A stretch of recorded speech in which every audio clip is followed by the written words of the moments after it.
Okay, it's been exactly 1 year since I picked up my 2023 Ford Bronco.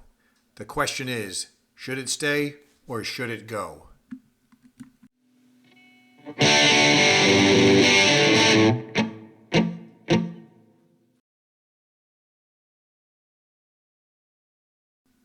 So if we take a step back, the new Bronco launch was in July of 2020 and didn't pay much attention to it, but I did always think that the original Broncos were cool, 65, 66, 67, kind of a classic, but really paid no attention to the new launch until, social media presence grew, YouTube, everybody and their brother was starting to follow the launch.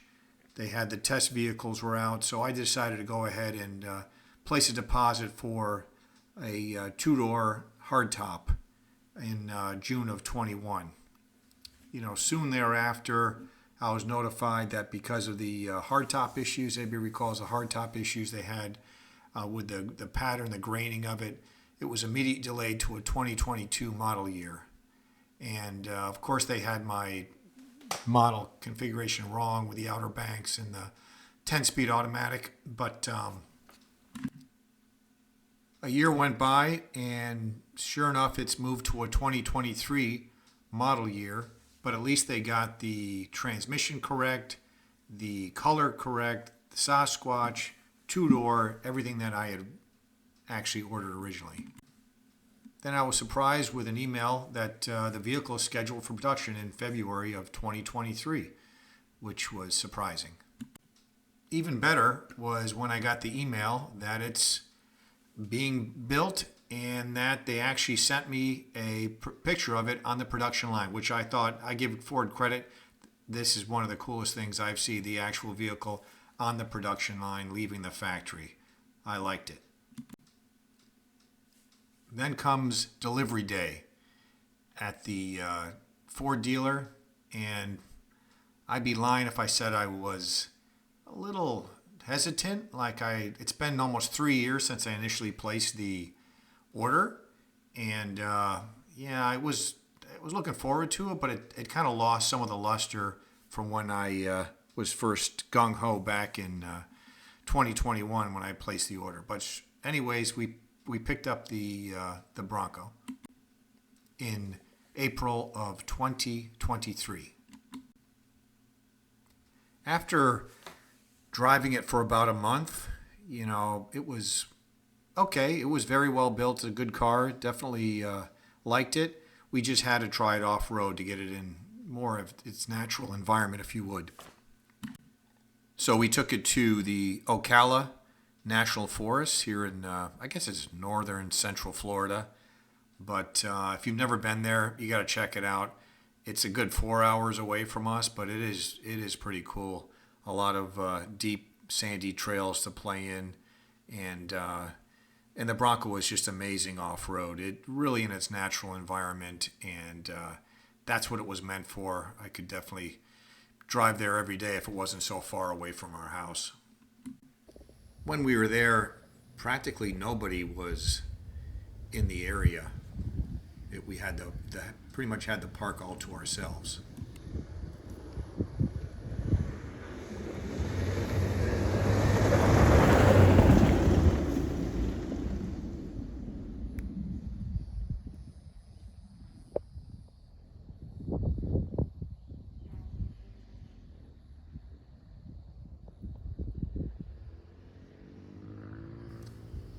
I'm really envious of those folks out west, Utah, Colorado, Washington State, where you could really use the Bronco to its fullest, but this is pretty much what we have here in Florida.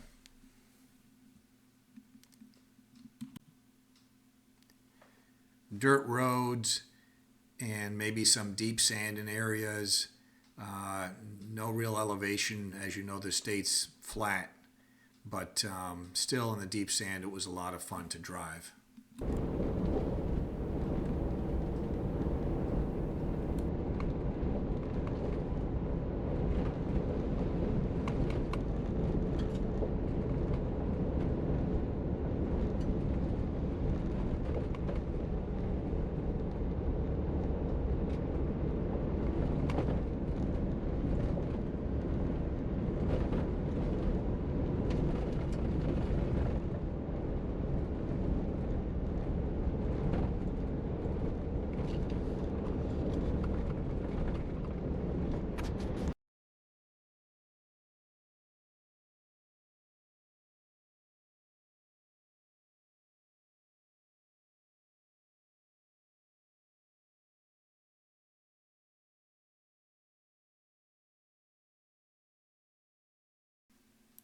The only other time we had the ability to take it off road was in an area called Dinner Island Ranch Wildlife Management Area, kind of near Immokalee, Florida.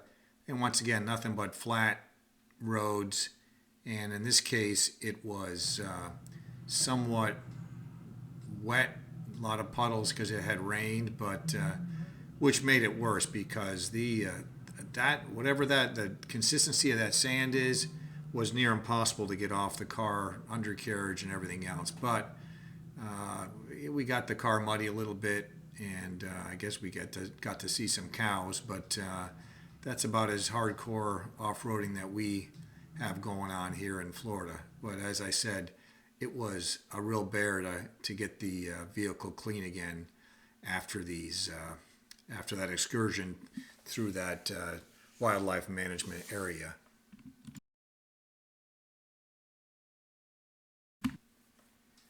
So I guess that's the dilemma.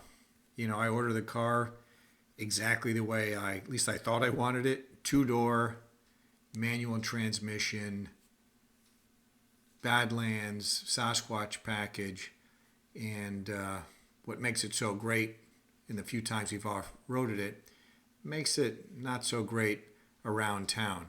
So that's the dilemma. It's an amazing car. It definitely gets looks wherever we go, but do I want to keep it? Should it stay or should it go? I'm not sure. I'm on the fence. I'm looking for feedback if I should sell it or keep it or not. It's just, I feel bad. It's only got just over 5,000 miles on it. We've had it a year. And 1,500 of that we took it to a trip up to North Carolina. The one time we took it on a trip, and it was fine on the highway. No issues. But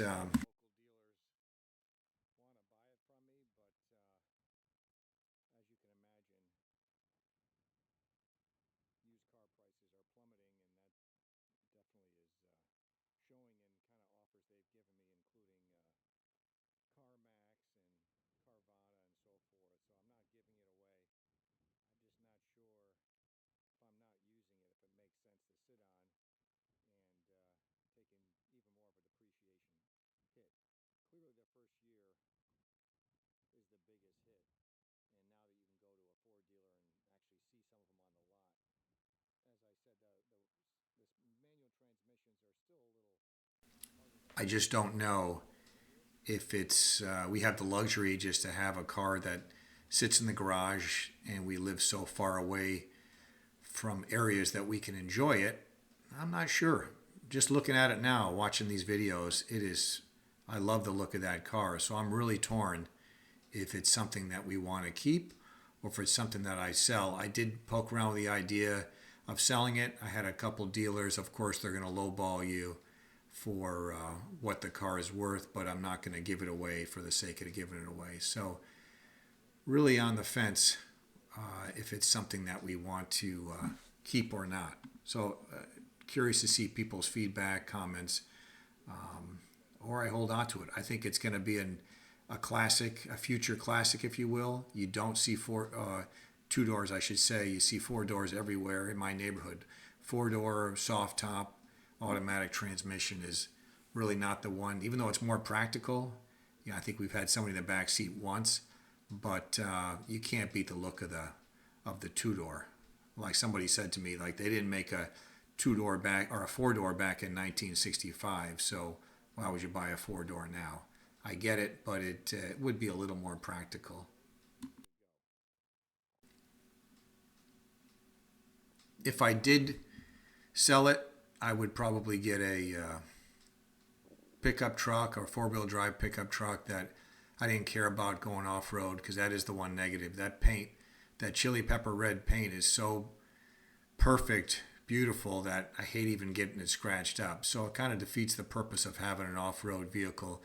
You're afraid to go off-road with it for fear of scratching the paint. So I know they make paint protection, and if I kept it, I'd probably go that route to put like some sort of a clear protectant on it, just so I don't scratch the heck out of it if we take it any real off-roading.